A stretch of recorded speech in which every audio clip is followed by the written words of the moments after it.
24 घंटे के अंदर ईरान ख़त्म हो जाना था।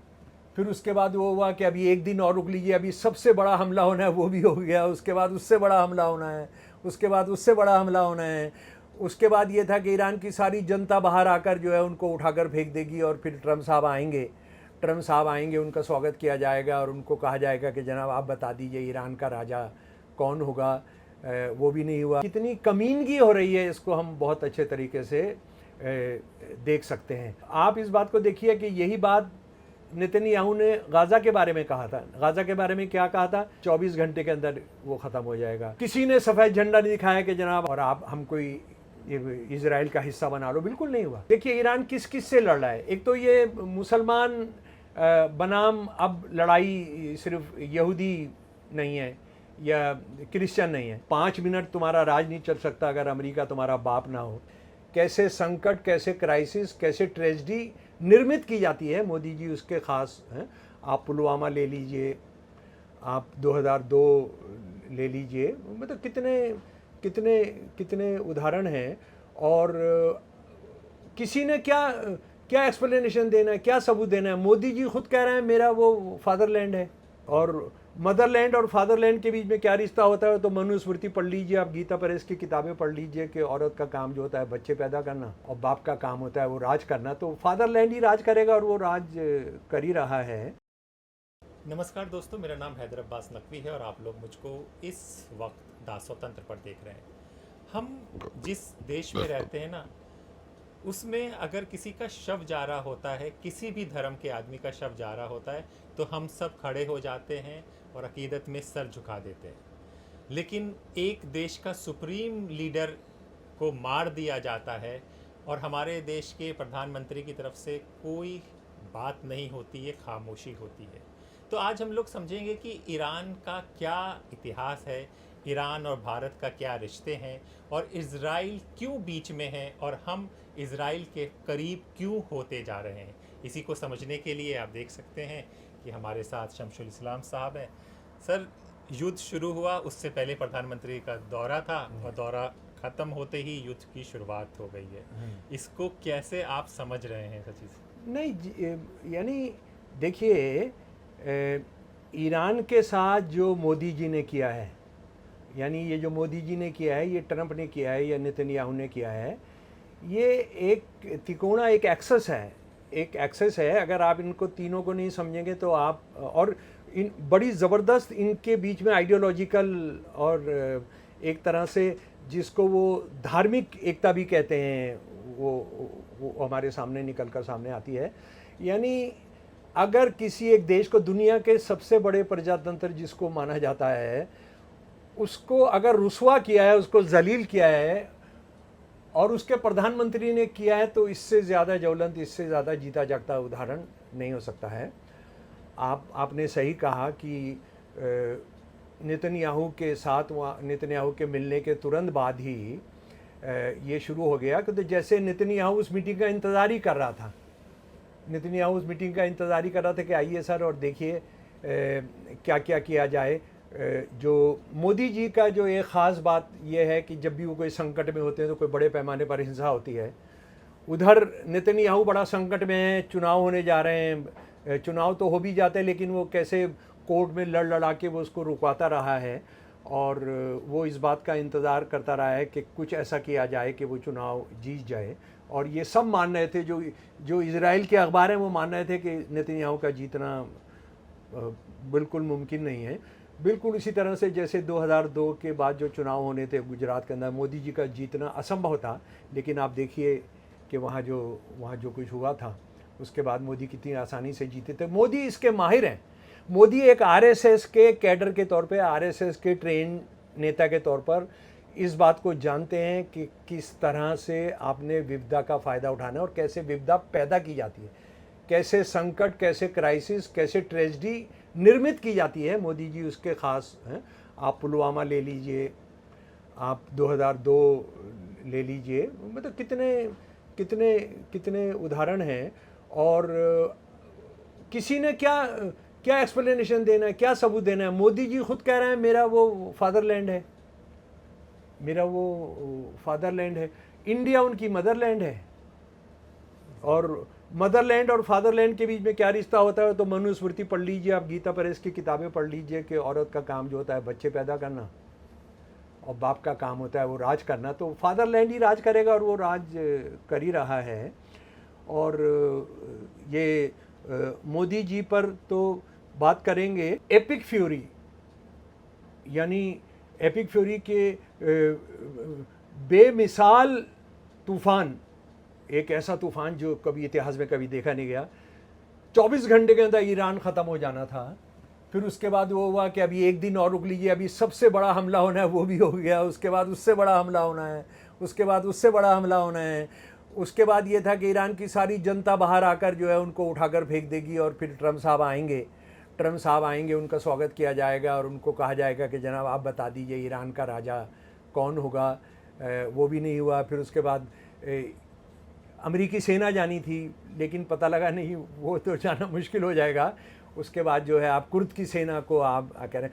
एक दुनिया की सबसे शक्तिशाली देश का मुखिया, दुनिया की सबसे शक्तिशाली सेना का मुखिया, वो एक छोटे से कुर्द लोगों को कह रहा है कि तुम जाओ, हम तुम्हारी मदद करेंगे।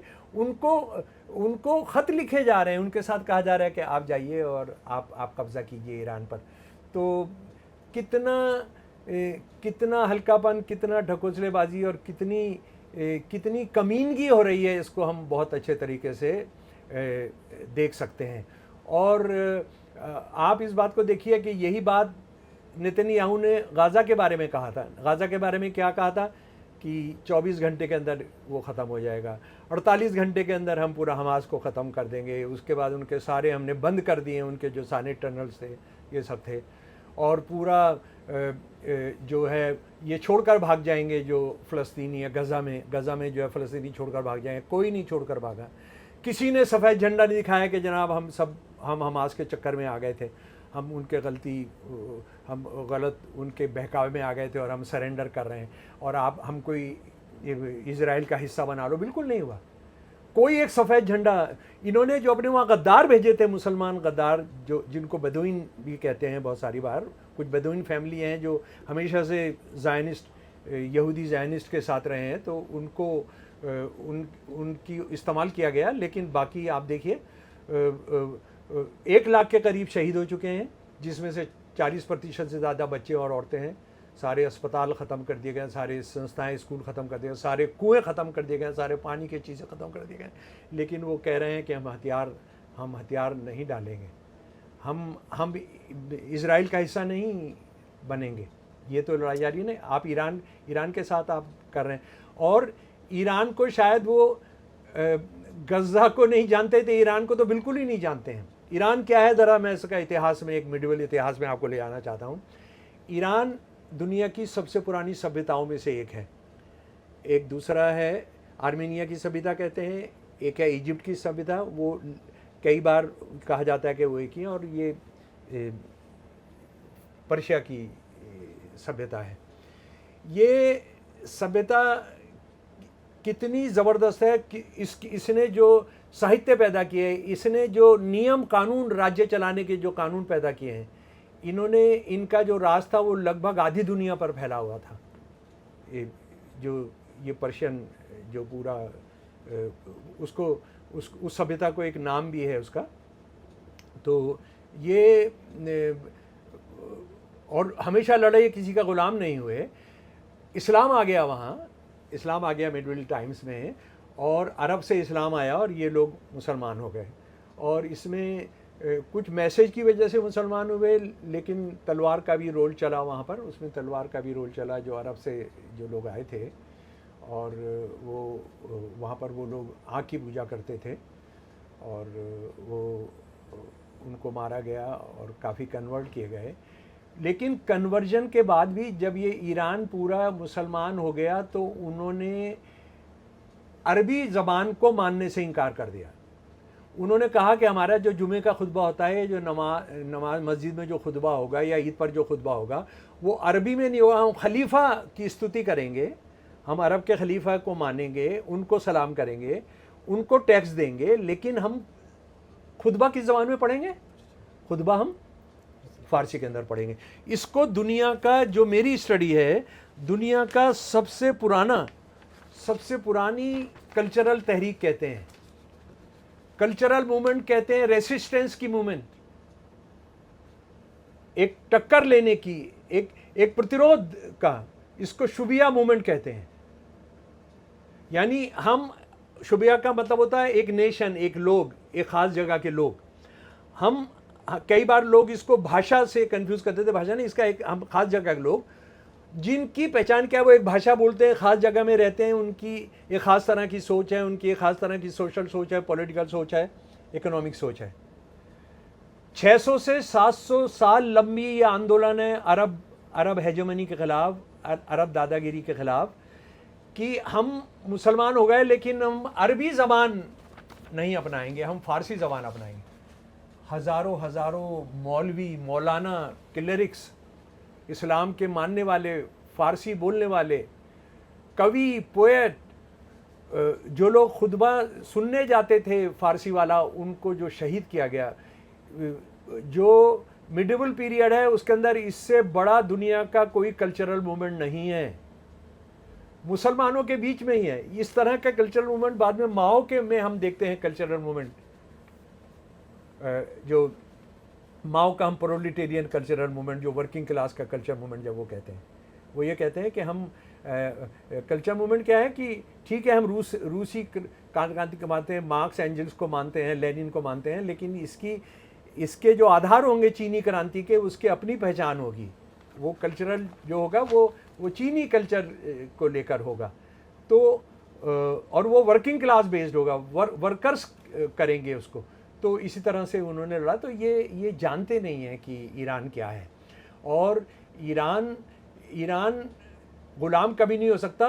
लेकिन एक मिनट के लिए मैं मान लेता हूँ, देखिए ईरान किस से लड़ रहा है। एक तो ये मुसलमान बनाम अब लड़ाई सिर्फ यहूदी नहीं है या क्रिश्चियन नहीं है। ये मैं कई बार कहता हूँ कि दुनिया में 3-4 तरह की ज़ायनिज़्म है, सुहनियत है। एक ज़ायनिज़्म है जो ओरिजिनल है नेतन्याहू का, जवीश ज़ायनिज़्म। उसके बाद ये यहूदी ज़ायनिज़्म का मतलब क्या है, यानी फासीवाद, सहूनियत वाली फासीवाद, ये उसका ओरिजिनल है। उसके बाद क्रिश्चियन ज़ायनिज़्म है जो ट्रम्प वगैरह और ये इंग्लैंड का जो रूलर्स हैं और ये सब करते हैं। उसके बाद हिंदुत्व ज़ायनिज़्म है, मोदी।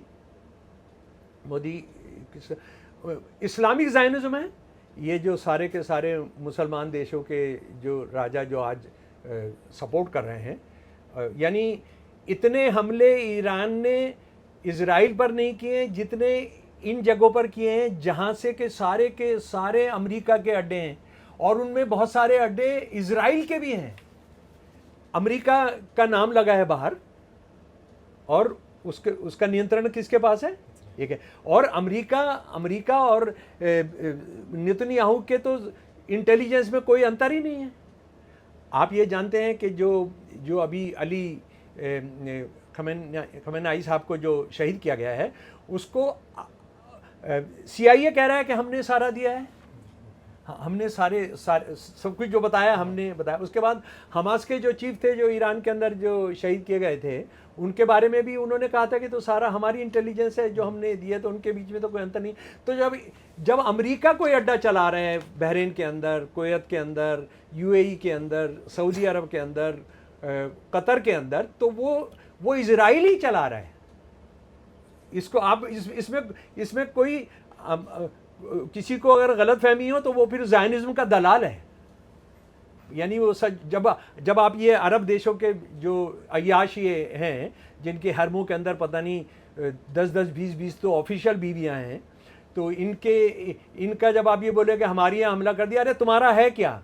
तुम्हारी सिक्योरिटी, तुम्हारा हवा, तुम्हारे हर चीज़ तो तुम्हारा सारा पैसा यूरोप और अमेरिका के बैंकों के अंदर है। तुम सारा तेल उनको बेचते हो।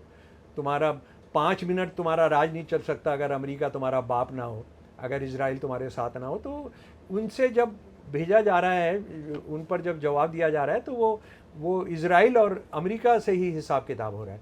लेकिन उसके बावजूद आप देखिए ईरानियों की, देखिए एक समझदारी के उन्होंने कहा है कि अगर इससे गड़बड़ हुई है तो अगर आपको धक्का या दुख लगाया तो हम उससे माफ़ी चाहते हैं, लेकिन इसका जवाब तो अरबों ने देना है। तो ये जानकारी आपके लिए आपको बताना बहुत ज़रूरी था, इसीलिए हम आए थे। तो उम्मीद है कि अब आगे जब कुछ सोचेंगे समझेंगे, कोई कुछ कहेगा, तो आप इस वीडियो को ज़रूर देखिएगा। तो अपने दोस्त हैदर अब्बास नकवी को इजाज़त दीजिए, फिर होगी मुलाकात ऐसी की चर्चा के साथ। तब तक के लिए नमस्कार।